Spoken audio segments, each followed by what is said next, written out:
ಉತ್ತರ ಕನ್ನಡ ಜಿಲ್ಲೆ ಶಿರೂರಿನಲ್ಲಿ ಗುಡ್ಡ ಕುಸಿದು 5 ದಿನ ಕಳೆದರೂ ಲಾರಿ ಚಾಲಕ ಹಾಗೆ ಇನ್ನುಳಿದವರ ಪತ್ತೆ ಮಾತ್ರ ಇನ್ನೂ ಸಿಕ್ಕಿಲ್ಲ. ಅವಶೇಷಗಳಡಿ ಸಿಲುಕಿರುವವರಿಗಾಗಿ ಶೋಧ ಕಾರ್ಯ ಮುಂದುವರೆದಿದೆ. ಇಂದು ಕೇಂದ್ರ ಸಚಿವ ಎಚ್.ಡಿ.ಕೆ ಕೂಡ ಭೇಟಿ ನೀಡಿ ಬಂದಿದ್ದಾರೆ. ಇದರ ಬಗ್ಗೆ ಕಂಪ್ಲೀಟ್ ಡೀಟೇಲ್ಸ್ ಇಲ್ಲಿದೆ ನೋಡಿ.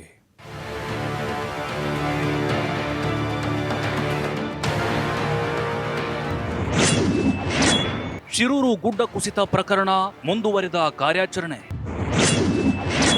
ಲಾರಿ ಚಾಲಕ ಅರ್ಜುನ್ ಪತ್ತೆಗಾಗಿ ರಾಡಾರ್ ಬಳಸಿ ಶೋಧ ಕಾರ್ಯ. ಉತ್ತರ ಕನ್ನಡ ಜಿಲ್ಲೆಯ ಶಿರೂರಿನಲ್ಲಿ ನಡೆದಂತಹ ಮಹಾ ದುರಂತಕ್ಕೆ 5 ದಿನಗಳು ಕಳೆದಿವೆ. ಈಗಾಗಲೇ ಈ ದುರಂತದಲ್ಲಿ 7 ಮಂದಿ ಸಾವನ್ನಪ್ಪಿದ್ದಾರೆ. ಅವಶೇಷಗಳ ಅಡಿ ಸಿಲುಕಿರುವ ಲಾರಿ ಡ್ರೈವರ್ ಸೇರಿ ಇನ್ನು ಕೆಲವರ ಶೋಧಕ್ಕಾಗಿ ಕಾರ್ಯಾಚರಣೆ ನಡೆಯುತ್ತಲೇ ಇದೆ.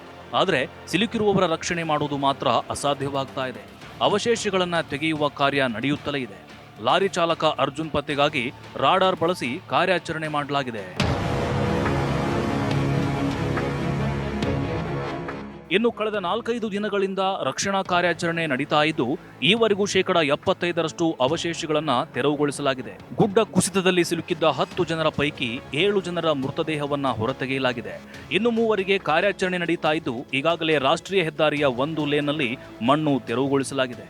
ಮತ್ತೊಂದು ಲೇನ್ನಲ್ಲಿರುವಂತಹ ಮಣ್ಣನ್ನ ತೆರವುಗೊಳಿಸುವ ಕಾರ್ಯ ನಡೆಯುತ್ತಲೇ ಇದೆ. ಶಿರೂರು ಗುಡ್ಡ ಕುಸಿತದಲ್ಲೂ ಶುರುವಾಯಿತು ರಾಜಕಾರಣ. ಕೇಂದ್ರ ಸಚಿವರ ಹೇಳಿಕೆಗೆ ಮುಗಿಬಿದ್ದ ಸಿಎಂ ಡಿಸಿಎಂ. ಇನ್ನು ಘಟನಾ ಸ್ಥಳಕ್ಕೆ ಕೇಂದ್ರ ಸಚಿವ ಎಚ್.ಡಿ. ಕುಮಾರಸ್ವಾಮಿ ಕೂಡ ತೆರಳಿದ್ರು. ಕಾರ್ಯಾಚರಣೆ ವೀಕ್ಷಣೆ ಮಾಡಿದ ಬಳಿಕ ಸರ್ಕಾರದ ವಿರುದ್ಧ ವಾಗ್ದಾಳಿ ನಡೆಸಿದರು. ರಾಜ್ಯದಲ್ಲಿ ಜನರು ನೀರಲ್ಲಿ ಮುಳುಗಿದ್ದಾರೆ, ಮನೆಗಳು ಕುಸಿಯುತ್ತಿವೆ. ಮುಖ್ಯಮಂತ್ರಿಗಳು, ಸಚಿವರು ಮಳೆಹಾನಿ ಪ್ರದೇಶಕ್ಕೆ ಭೇಟಿ ನೀಡಿಲ್ಲ. ಇದು ಜನರ ಬಗ್ಗೆ ಅವರಿಗಿರುವ ಕಾಳಜಿ ತೋರಿಸುತ್ತೆ ಎಂದು ಕಿಡಿಕಾರಿದ್ರು. ಈಗ ನಾನು ಮುಖ್ಯಮಂತ್ರಿ ಇದ್ನಪ್ಪ, 2018 ಜೀವಹಾನಿ ಆಯಿತು, ಮನೆಗಳು ಬಿದ್ದಿತ್ತು. ನಾನು ಕೇಂದ್ರ ಸರ್ಕಾರ ಕಾಯ್ತಾ ಇದ್ನ, ನಾನೇ ಅವತ್ತೆಲ್ಲ ಪರಿಹಾರಗಳು ಕೊಟ್ಟಿಲ್ವಾ ಮುಖ್ಯಮಂತ್ರಿಯಾಗಿ? ನಾವು ಅವರು ಇಬ್ಬರು ಸೇರಿ ಸರ್ಕಾರ ಮಾಡಿದ್ವಲ್ಲ, ಮಾಡ್ತಾ ಇದೆ ಅಂತ ಅವ್ರ ಆರೋಪ.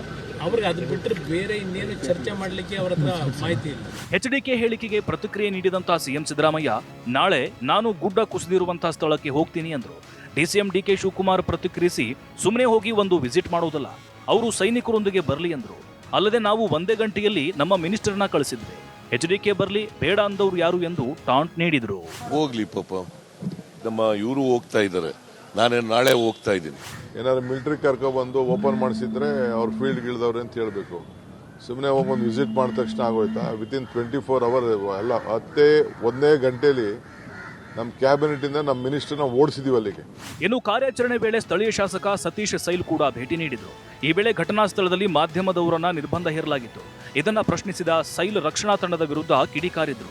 ಮಾಧ್ಯಮ ರಂಗ ನಮ್ಮ ಆಡಳಿತ ವ್ಯವಸ್ಥೆಯ 4ನೇ ಅಂಗ ಎಂದು ಮಾಧ್ಯಮದವರನ್ನ ವಹಿಸಿಕೊಂಡು ಮಾತನಾಡಿದರು.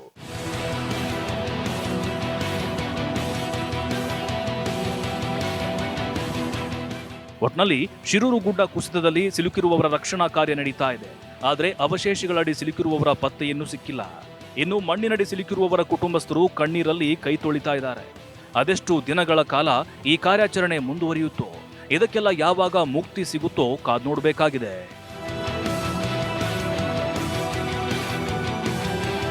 Bureau report.